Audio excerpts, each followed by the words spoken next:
speaking tonight too, but you all know Neil and Devin by now, the pioneers.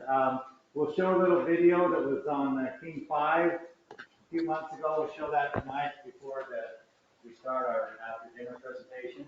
But at the end of it is this little cool phrase you can listen for it where they ask Neil, well, what do you think, what's your vision of the future? He said, well, someday have this statue of me out there, and there I'll be looking down. that's the coolest thing. So Neil has been super helpful from the very beginning. The very first time we met with him, we said, hey, look, this is going to create competition for you, and he was like totally cool with that. He said, the more people we can get involved in it, to help the industry grow. So these guys are going to share with us some of their thoughts about market development at this point and vision for the future. So Neil and Devin. Thank you very much.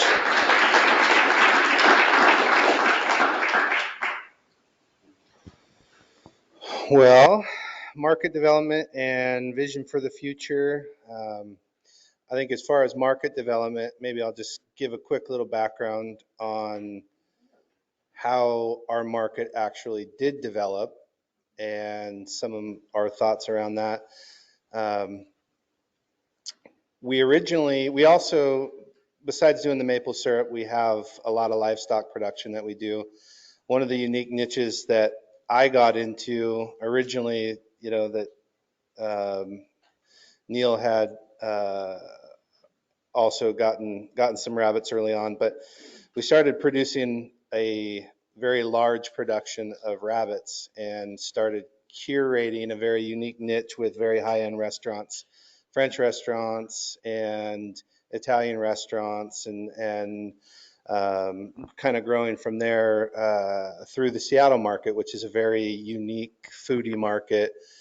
And one of the things that I knew early on as a marketer, because prior to working with Neil out on the farm, that's what I did. I was a tech and I was in marketing, and that was kind of my background. And I wanted to produce less and make more, right? So what we did is we focused on a premium product with the psychology of a higher price to develop that niche market for the livestock products that we were doing. One of the restaurants that we went to, so Neil was making this really cool product that was just exploding in popularity amongst the family, the cousins, the friends, Christmas presents and things like that. And so I wanted something as a value add. It's always fun to go to chefs, because one of the things that was neat is when you walk in the door and you build a relationship with the chefs and stuff that you're going to, that's key. If you walk in as just one of the general, Cisco vendors, nobody's paying attention to you. But if you're developing a unique niche, they're very excited when you show up, because it's always like, what are you doing? What do you got? Anything new for me? And so I always like to do unique things. And when I walked in to Canlis and said, hey, I got something to show you, and they're usually like, hey, try this, taste this, do that. And so we went down and sat down, and I didn't even tell them what it was. I just said, you got to try this. And they're like, wow, that is good. What is that? I said, it's maple syrup. And they're kind of like, oh, cool. You get maple syrup from the East Coast? I said, no, we made this here in Washington. And it was just, you could kind of see the mind explosion. Like, how does that work? You don't make maple syrup here. So we went into a little bit of background, and after that, it was like, I got to have it. How much can you make? And that, I was very excited after that, came back, told Neil about that. And that's kind of the history of, and it just exploded from there. He went and really decided to go commercial with it. And then from there, we developed a pretty good distribution network of restaurants. And then, but the uniqueness of that was with the restaurants, we knew we weren't going to be able to produce a whole lot.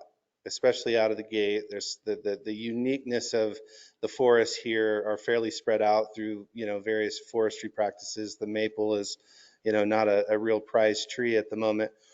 Um, and so we started out selling at $2 an ounce wholesale to the restaurants. And that was, kind of a wow factor even then. And then COVID hit and we wanted to, restaurants were shutting down. And so we started to change strategy both with some of the livestock and with our maple syrup. And so we started going more direct to consumers. And from there, I was like, the uniqueness of going from, because a lot of it was sort of happenstance from building that niche culture with the livestock. You had all these Michelin star restaurants, and then, a lot of people that hang out at those Michelin star restaurants are people who have a lot of extra money to spend. They're food editors that are writing articles. So we started getting articles on our unique food products. We started getting a lot of attention on the maple syrup, which started to bring a type of clientele that didn't mind paying, a lot more for a very unique product. So we didn't come from, trying to convince people.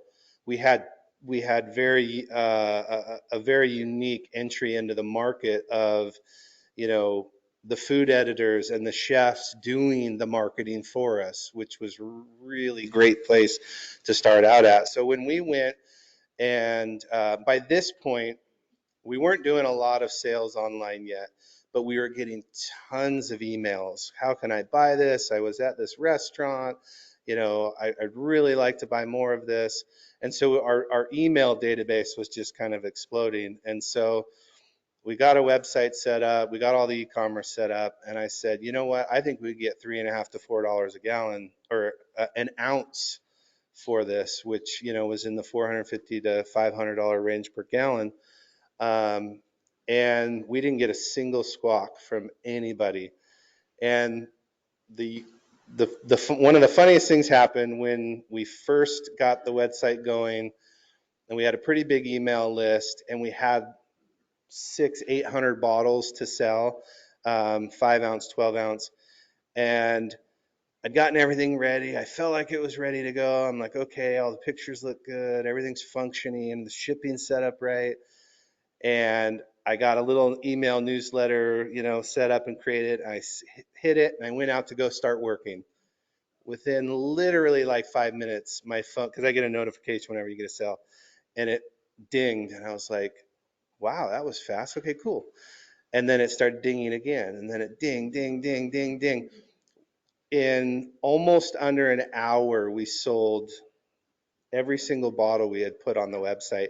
And the interesting thing is, the rest of that afternoon, because that was all we had at that moment to sell.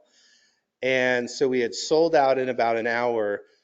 And the rest of the afternoon was, an afternoon of, I wouldn't call it hate mail, but, kind of hate mail where it's like, hey, why would you send me this email about being able to buy syrup, but you don't even have syrup for sale? Like, what's the deal? And it was just a whole afternoon of responding, going, I'm sorry, we've sold out. Like, we didn't expect this kind of response. So we just kind of built that market from there. And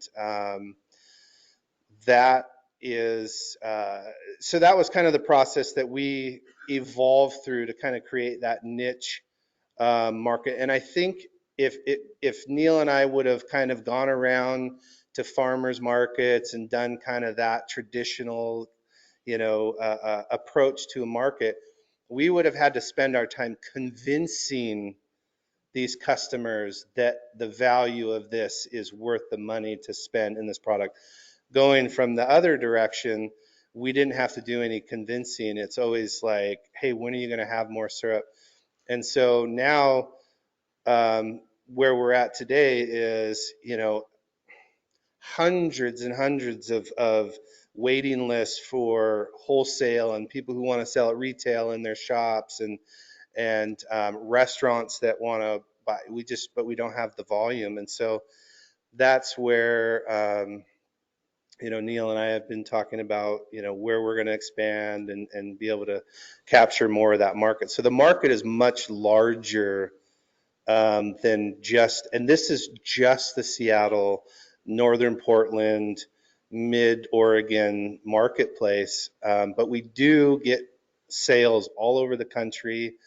And so it's been a great product from that perspective. And so through the process of where we've come from right now, we've gained a lot of experience, both in getting regulated WSDA. We have, Neil's fully regulated on the maple syrup side. I'm fully regulated and deal with WSDA on livestock and meat production and things like that. So we have a lot of experience there. Various sales, whether it be wholesale to restaurants, internet direct to consumer, production, sap collection, making plenty of mistakes over the years and learning. But I think one of the things that makes Neil really unique in this market as well is also understanding the weather patterns of Washington and being able to collect sap in a way that, and one of the things, this is a little bit deviating from kind of, building a marketplace, but I think it's valuable information in the sense that, at lunch we were talking about, one of the questions came up, when do you retap? And retapping is not really a system on the West Coast that you say, okay, this is when you retap, you do it this many times a year, et cetera. You're watching the weather patterns, and as you get really good understanding the weather, whether you come out of a cold spell and then you're warm for 2 weeks, your holes are starting to heal up, you're getting that bacteria, et cetera. So that's one thing that Neil's got a brain for that's really unique. So just FYI, if you really want to get good at harvesting syrup on the West Coast, picking Neil's brain on understanding the weather pattern is probably where you're best at in terms of making that leap without having to go through a lot of those mistakes on your own. Because I mean, it's a couple year long process. So back to market and the future. Do you want to say anything on the sales? Not really. This is all you. He told me I had to do the talking on this one. So, and then on the flip side of that, because, and I think that we're at a unique point right now where because the market for West Coast maple syrup started at this really unique niche level where we went into a marketplace with people with a lot of expendable capital to buy a $42 bottle of syrup. And so I was, one of the things I was talking about Eric with last night is leveraging that uniqueness, because just because you make a bottle of big leaf maple syrup doesn't mean you have the marketplace to sell it at a specific price on the other end, right? Because every marketplace that gets developed, like you might find if you do a circuit of farmers markets, that the people that come to farmers markets, and it might not be the case, don't want to spend that kind of price per ounce. Every marketplace is a little different. And one of the things that I talk about a lot with other people is expanding this marketplace in a sense where how do we take advantage of kind of the leverage that we've had moving forward right now and start clicking in other producers so that there's a value add for all of us to take advantage of. Because like I said, right now, for Neil and I to expand, we got to find a ton more woods. We got to find, put in quite a bit more capital and do all of these other things. But there's also other land producers right now that have lots of trees. We have a lot of experience over the last 2 years with people bringing us sap. So we've learned a lot of the nuances that Mike had talked about with, somebody pouring bad sap into your tank, or, all these little nuances. So there's things like that. There's, how to go and sell direct to a consumer if you want to develop your own brand, right? But also participate, because there's one thing that I think would be very detrimental to our market over here right now would be to just go like, well, they charge, $3.50 an ounce, and I really want to get sales, so I'm going to charge $2.50 an ounce. And then all of a sudden, we're all racing to the bottom, right? So I think if we collectively work together in that sense, there's a lot of value add for all of us. Like, like we just got done talking, some people want to be out in the woods and just harvest that sap. Some people want to get into that production. And then, as far as the future of this goes, Kent and I had a long conversation once on, because every single producer produces a slight variance. It's like wine producers, right? Everybody produces a slight variance in their maple syrup. Somebody's cooking over wood. Somebody's, cooking with propane. Somebody, X, Y, and Z. Their mineral content's different in the terroir area of where they're at, et cetera. So, and I know a lot of, other niche producers, or I have a friend that does tulips in Mount Vernon, and they have a 20-acre piece, and they make millions of dollars a year off the tourism, not just selling tulips, because they can only produce so much on 20 acres. So really the value add for them is getting people to come to participate in this annual event scenario, and they do really well. So in my mind, there's a lot of ways for us to collectively put together the uniqueness of everybody's uniqueness of what they do and the difference in what they produce, and potentially pool together the industry to start to get the word out even more and let people come and participate in, like a tourism type annual event where, they come and they go to multiple farms and they taste test. And I think the other thing too is, because of the way that our woods and stuff are set up, you have to figure out how to remotely get to those areas and to harvest it and to pull it out and run your machinery and doing all of that kind of stuff. And Neil has a lot of experience doing that as well, with 1, 2, 3 or 4 remote stations that we have set up right now, and getting that back to our production locations. So there's a lot of valuable information there too, with Neil to really continue expanding, this marketplace. But I think because I think if we were able to figure out a way to uniquely work together in our various skill sets and facets that we enjoy doing, is going to be a lot more valuable from a co-op perspective like that than if we all walk away and individually operate our own collective columns, because at that point everybody has to do every single piece. And I'm telling, and I know from working with Neil, and as much work as it is right now, especially with minimal infrastructure and trees and things like that, it's easy to burn out very quickly with the amount of work that's involved. So I think the more collaborative we can be at the same time, as well as knowledge share, with Patrick talking about putting modules together and things like that, there's a lot to be done on the co-op side and the marketplace. And I can imagine, and as I'm looking at all of you around here right now, the marketplace that could be developed with everybody's input and sort of share economy mindset to provide a value add to this marketplace. Again, I think that there's a lot more opportunity if we figure out a really good collective way to benefit each other than just everybody individually doing their own thing, because that involves, there's three aspects. You got to collect all the sap, you got to produce all the sap.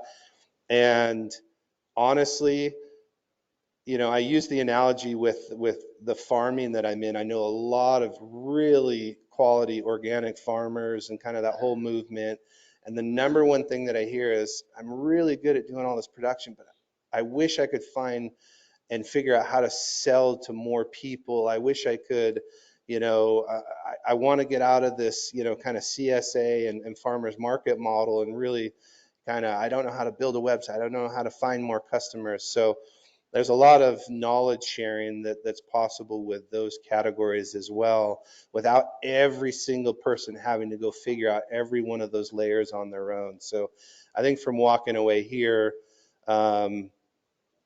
that's a very valuable thing if we were able to, collectively get that information and work together as a group for the future of, expanding this marketplace, but also saving a lot of people that are in this room that really are like, oh man, I'm going to go for this, I'm going to do it. I remember that phase, but there's a lot of work. And as lucky as Neil and I were to walk into this upper echelon of restaurants and media attention and all of that, so that we could set a price that was, $500 a gallon, people always go, holy cow, and that was one of the things that we said, well, it's not necessarily your pancake syrup, because, the price is so high.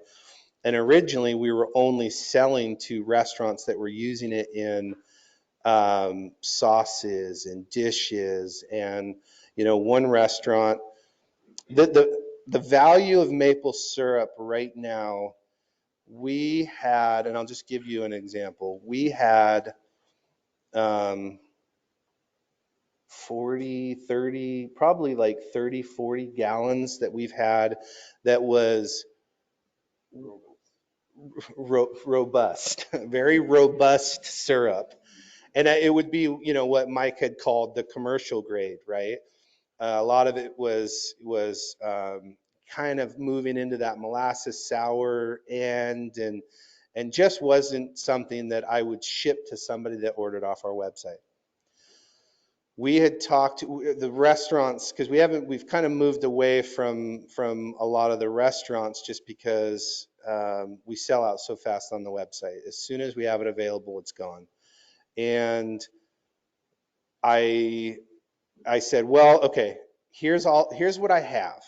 And I took them like 3 different restaurants, and we took, and I'm giving this example only to give an example of the value of every type of big leaf syrup at this stage of the market cycle for big leaf. This was syrup that we had almost considered worthless to an extent. We took that syrup that was sitting for years, probably 2 years in our attic storage in cases, and we took it down, and we had one restaurant who spent $9,000 in one order to take this very low grade syrup, because they're using it in baking, and so you're not getting you're getting all of the benefits of that really deep, robust flavoring, but at the same time, we're able to move, a product at nearly the same price as, and we sold it for more as a lesser product than we were previously selling to the wholesale restaurants. So I'm telling you that story to save every aspect of syrup that you have, I think, is a sellable product, even as it gets, into those lower grades that you might not think that, is sellable. It's been sellable. We've been selling it. So, yeah. Let me add one thing. Yeah, sure.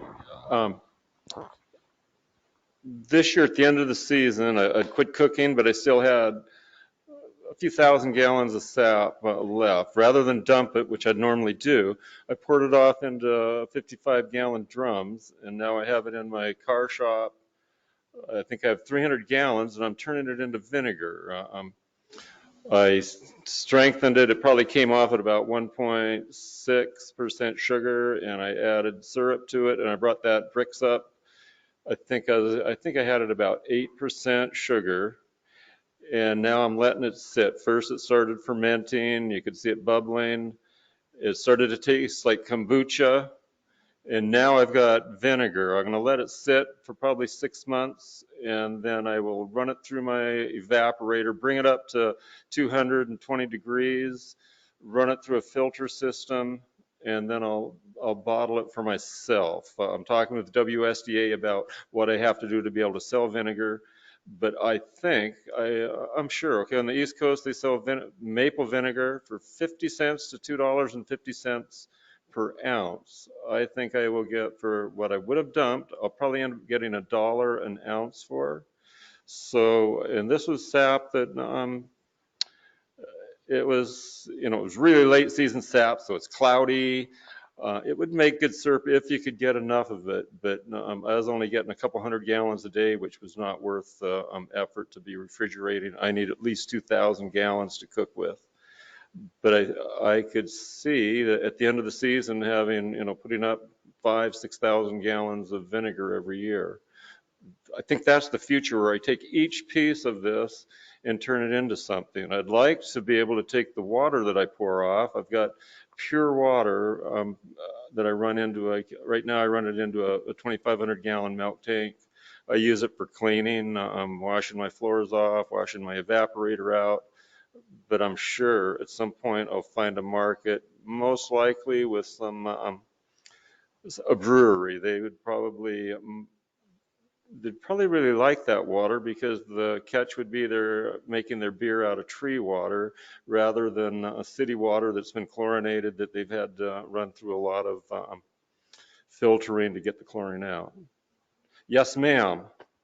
Have you figured out a way to save the evaporant then, to do that with?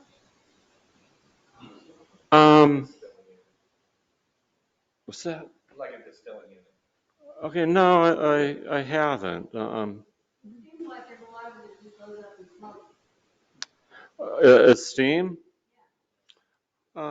Yes, it does, but I suppose you could recapture it, and I capture some of it, but it kind of a bad flavor, to tell you the truth, the steam has.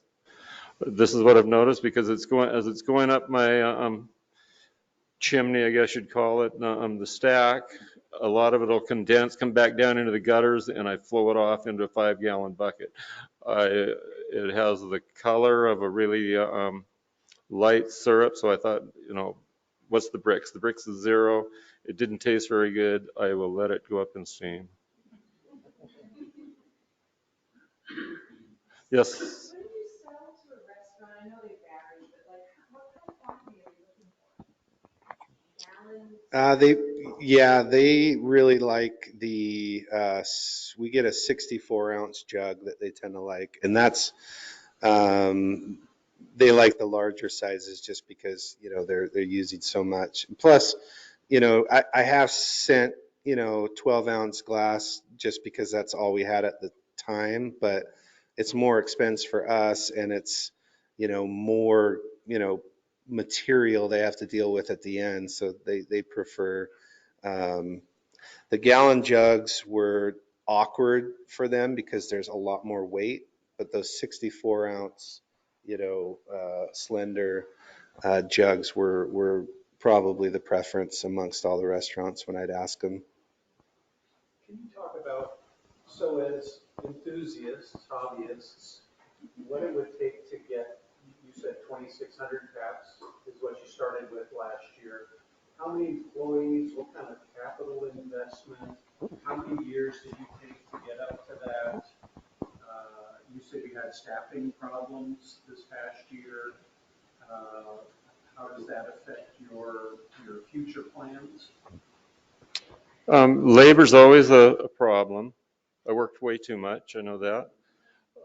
To put in a system, and I don't care whether it's 1,000 taps or 3,000 taps, roughly I'm going to have at least $10,000 in equipment, probably more now that everything's going up in price.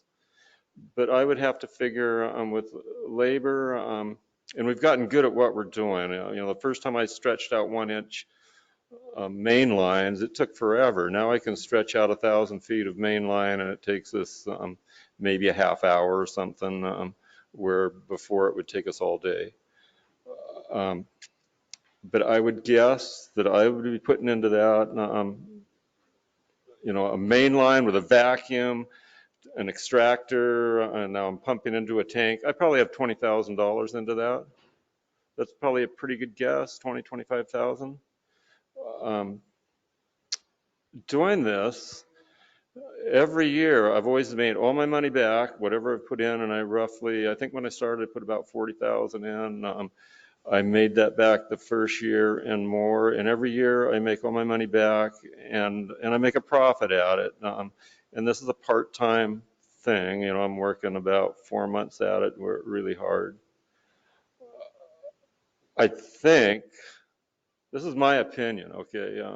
I am no expert, but right now is a pretty good time to get into this. You can, it's going to the price is going to stay high for a while. Enough people get in, of course, it's going to go down. But right now, if you have the trees and the desire to work, it's a pretty good time to do it. So I hope that answers your question. What was your feelings during the discussion with Stephanie about food safety and food regulation? What's your experience dealing with the state, and what do you think needs to be done? Okay, WSDA, when I was first going to start, it took me probably 6 months of arguing with the WSDA about what I wanted to do. Finally, I did what they wanted to do. I've got a really nice kitchen. It's spotless. When we're cooking, we're washing our floors 4 or 5 times a day. It's, walls are always washed down. End of the day, I shut down. I drain off my front pans. I clean them, set them to soak with vinegar.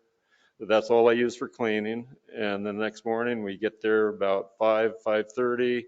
Put everything back together, put the syrup from the front pans back in, fire up, and away we go. I have WSDA come probably at least once a year to go over everything from tapping my trees and pulling it in, and it's a closed system. Once it comes out of the tree, it goes into a main line, into an extractor, pumped over into a milk tank that's refrigerated at 34 degrees, and from there it goes to my RO and reverse osmosis, and it's pumped up. But when I get it to 8-9%, I'm running it up into my concentrate tank, into my evaporator, through the evaporator, into the filter system, into a bottling system, and into the bottle. A really clean, generally speaking. I've seen a lot of syrup around, but a real clean operation. And WSDA is quite happy with me right now, but they did make me jump through an awful lot of hoops to get to where I am. And, they'll nick me for, last time they came, they got to find something. So the bathroom door, which is in another room, they want me to put a spring on it so it closes automatically, which I will do, but it isn't even in my SAP room. It's in a complete another room. So they're going to find something to, that's just the way it is. It's their job. Other than that, I can't think of anything. They're pretty good, but it costs you money. I've got a lot of money into that SAP room, the sugar house. Do you have a commercial kitchen or is it a Processing room, okay, but it's set up like a kitchen. You got to have 3 sinks. If you're up my way, stop by and take a look at it. No. Where are you located? I live in Cedar Woolley and I cook in Acme, and I'll probably stay in Acme, although I am tempted to move up to Everson because it would be closer to a big stand of trees that I'm thinking about tapping. Okay, Devin, it's back to you. Are we out of time?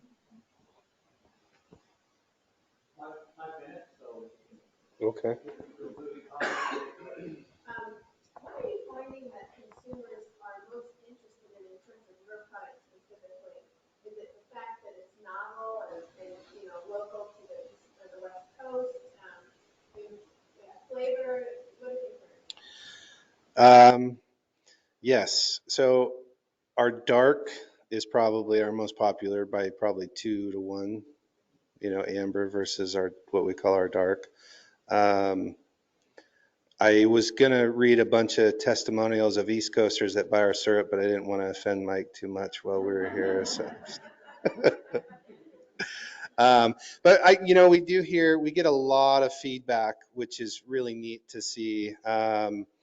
And there's definitely a difference in uniqueness of East Coast versus West Coast. I mean, obviously they all taste like maple syrup, but you know, I think that the fact, and this was mentioned I think earlier today, but you have to concentrate so much more syrup, the mineral type contents, and you know, a few other things just make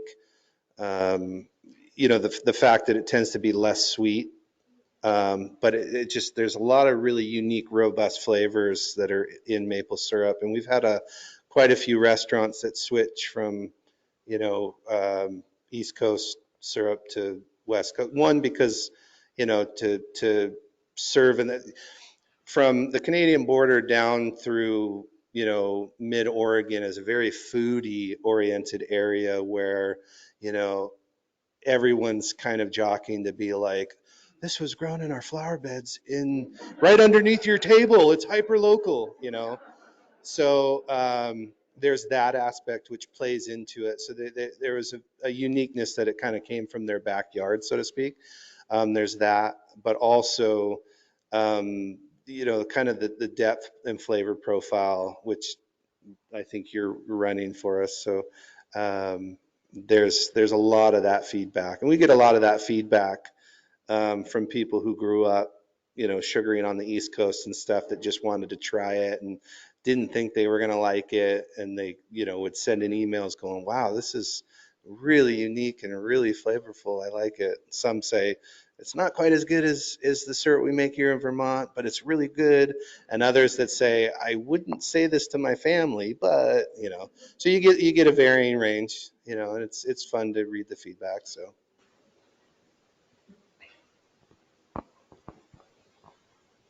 My favorite comment, I took some back to Duluth, I took some of yours back to Duluth, and was giving it to East Coaster people to try. And my favorite comment was, it's not god awful. Right? Yeah. Yeah, yeah. Favorite question? We really appreciate it. Yeah.